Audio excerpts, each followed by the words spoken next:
Number 10. Bethany Lynn Stevens. In February of 2018, Virginia woman Bethany Lynn Stevens was viciously mauled to death by her 2 pet pit bulls. The 22-year-old's body was discovered by her father in a wooded area not far from his Goochland home. She had been missing for 2 days after taking the pit bulls, TONKA and PAC-MAN, for a walk. The man said the dogs were aggressively guarding his daughter's remains and that he couldn't get past them. Officers were called to the scene and subsequently described the gruesome discovery. The corpse had been torn to pieces and the pit bulls were still chewing on Stevens' ribs. There were puncture marks on her skull and traumatic injuries to her throat and face. The county sheriff claimed he hadn't seen anything like it in nearly 40 years of law enforcement. While some of the young woman's relatives suspected foul play, the coroner ruled it out. Defensive wounds were found on her arms and hands from trying to push back the attacking dogs. It's believed that the pit bulls, which were in her father's care, had been underfed and isolated. The stress is thought to have caused them to turn on Stevens. With the family's consent, both pit bulls were euthanized. Number 9. Marius Els. The hippopotamus is one of Africa's most dangerous animals. By some estimates, the aggressive and unpredictable hippo kills more human beings than any other creature on the continent. It's a massive beast with a brutal bite which, despite its size, can sprint at 20 miles per hour. Needless to say that such formidable forces of nature wouldn't make good pets. South African farmer Marius Els took his chances and raised a hippo ever since the animal was 5 months old. Els once claimed that Humphrey was like a son to him and even had a lake built for the hippo. He was proud of having developed a relationship with Africa's most dangerous animal. Els would take rides on the back of the 2,700-pound beast. He did note that Humphrey had an aggressive side and would sometimes throw him off. The hippo on one occasion even tried to attack 2 canoers. Then in November 2011, Els became his pet's victim in a grisly attack. Its exact circumstances are unknown, but it concluded with Humphrey brutally biting into his keeper's body. A hippo's jaws are strong enough to break a crocodile in half, so there was nothing that Els could do against the massive beast.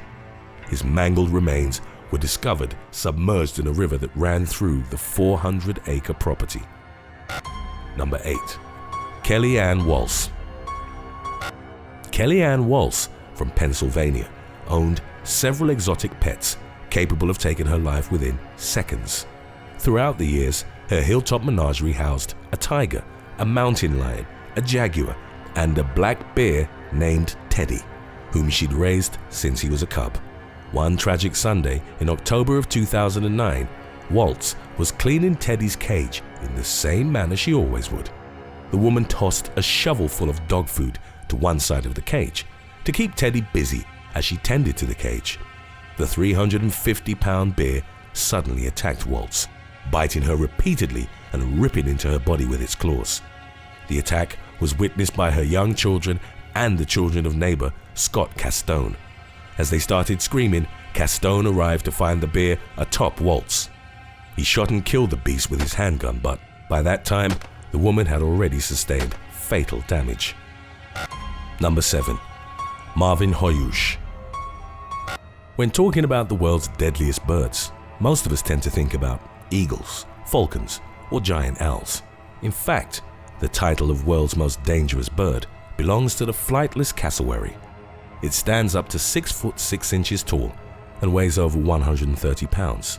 It's not only a giant, but one of its toes features a dagger-like claw of nearly 5 inches. Cassowaries can release powerful kicks and inflict lethal damage with their claws. Even though the risks of owning a cassowary are well known, Florida man Marvin HAJOS decided that they'd make good pets. Moreover, he believed that breeding them would provide a lucrative business opportunity. He kept the prehistoric-looking birds in separate pens and would periodically check their enclosures for eggs. It would eventually prove to be a fatal habit. One aggressive female cassowary saw that HAJOS was going for her eggs and attacked him. The hulking bird swiftly brought down the 75-year-old with a powerful leg strike. He was found slumped over between the cassowary enclosures. Paramedics were called to the scene and were careful in approaching HAJOS as the cassowary was still aggressive. The elderly man succumbed to his injuries while at the hospital. Number 6. Mary Matthews. When Dale Matthews arrived to his home in Waynesville, Ohio, he opened the door to a horrifying scene. His wife Mary Matthews had been brutally killed by the family's 2 Great Danes. The woman had been left alone with the dogs after her husband was taken to jail a few days prior. It's unclear for how long she'd been dead. The police described her as having an alcohol addiction, and prescription medication was found at the scene. A heavily blood-stained baseball bat was also discovered, along with bloody towels, several changes of clothes, and a pair of sweatpants with numerous puncture marks. There was blood on the steps, couch, and even the walls of the home. Matthews' legs were riddled with wounds and a chunk of her ankle was missing. The evidence suggested that after being mauled, she was able to fend off the dogs and get them outside. However, in her altered state of mind, the woman didn't realize the severity of her injuries. Instead of immediately calling the emergency services, Matthews likely tried handling things herself and succumbed to blood loss. The Great Danes may have turned on their owner due to the stress of their living conditions. They were reportedly underfed and mistreated, as the house's deck was completely covered in dog feces. Number 5. Klaus Redant. At his Indiana farm, Klaus Redant owned several animals that aren't native to North America, including llamas, emus, and ostriches. He was also the keeper of a wildebeest family, formed by a male, a female, and their cub, also known as gnu antelopes. These animals inhabit the African continent. In the wild, they're preyed on by hyenas, lions, cheetahs, and crocodiles. This doesn't mean that these creatures are easy prey. They weigh several hundred pounds and possess large curved horns. Redant's wildebeest had had their horns removed, but that failed to make them less dangerous. The Indiana farmer was eventually attacked and trampled to death by the wildebeest patriarch. The 500-pound male first delivered a brutal headbutt and then stomped on his keeper. Emergency workers arrived at the farm but couldn't revive Redant.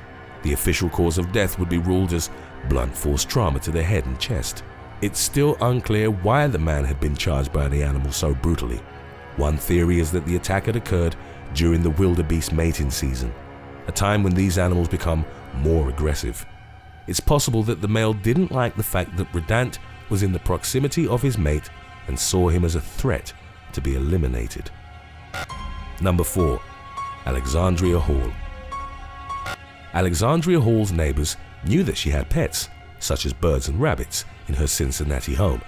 What they didn't know was that she was also an avid collector of reptiles, including several poisonous snakes. 44-year-old Hall was ultimately bitten by one of the serpents, which was later identified as an URUTU pit viper. According to her neighbors, the woman drove herself to the hospital. The police were surprised that she'd managed to arrive at the emergency room on her own. Unfortunately, she ultimately succumbed to envenomation. The police went to check her house alongside reptile experts from Cincinnati Zoo and Botanical Gardens. They found the deadly serpents secured in plastic containers, while non-venomous reptiles were free, roaming around the residence. Number 3. Muhammad Ngah.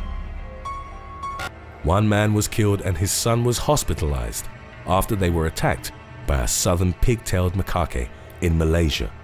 72-year-old Muhammad Ngah had been training the monkey to go up trees and fetch him coconuts.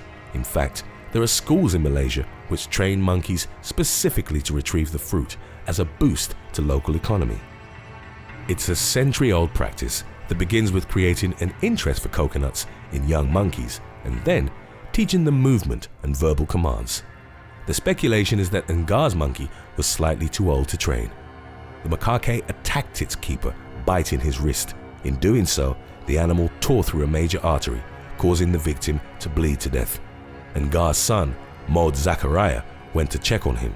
Upon seeing his father lying on the ground, he was attacked as well. His terrified screams were heard by a passerby who came to his aid. Maud Zachariah was reportedly bitten on the neck but ultimately recovered from his injuries. Wildlife authorities were called and they managed to tranquilize and capture the rampaging monkey. Number 2. Pam Weaver. For her 60th birthday, Noel Weaver gifted his wife Pam with a camel. The Australian couple had raised other uncommon pets on their property, including emus and kangaroos. Before long, the young camel became difficult to control despite having developed a close relationship with its keeper. It behaved erratically and at one point reportedly tried to mate with one of the goats on the property. Then in 2007, the animal was wandering loose in the backyard while Pam Weaver was making dinner. She went to check on her camel and was fatally injured. It was subsequently reported that the camel had no intention of hurting the woman. Some animal experts argued that it might have been trying to mate with her. Nevertheless, the woman's body was crushed under the 330-pound weight. Her husband found her lifeless body and noticed hoof marks on her face and arms. The family decided not to kill the 10-month-old camel and saw what had happened as a tragic accident. Before we continue, official They Will Kill You merchandise is now available at theywillkillyou.com. Stop clowning around and check it out, because your purchases really help support the channel. Number 1. Antoine Yates. For a few years leading up to October of 2003, there were rumors that a tiger was living in Harlem, in New York's Manhattan borough. Most of the locals, however, believed it to be nothing more than an urban legend. Then in late September, Antoine Yates arrived at the emergency room of the Harlem Hospital Center with deep bites on his arm and leg.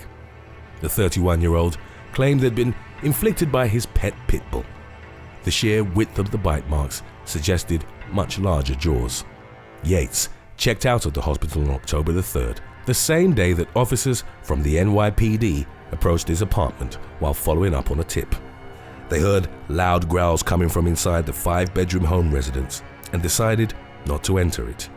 The police drilled a hole through the wall and used a camera to look inside as one officer rappelled from the roof to look through one of the windows. They eventually managed to locate Ming, the 425-pound Siberian Bengal tiger living inside. The giant feline was shot with a tranquilizer and taken to the animal control transport truck by a team of over 6 men. More incredible still, the officers also found a 5'6" alligator named Al living in one of the bedrooms. The police questioned Yates' neighbors, but they had no idea they'd been living in the same building with a tiger. There was even a running joke about how much chicken Yates was eating.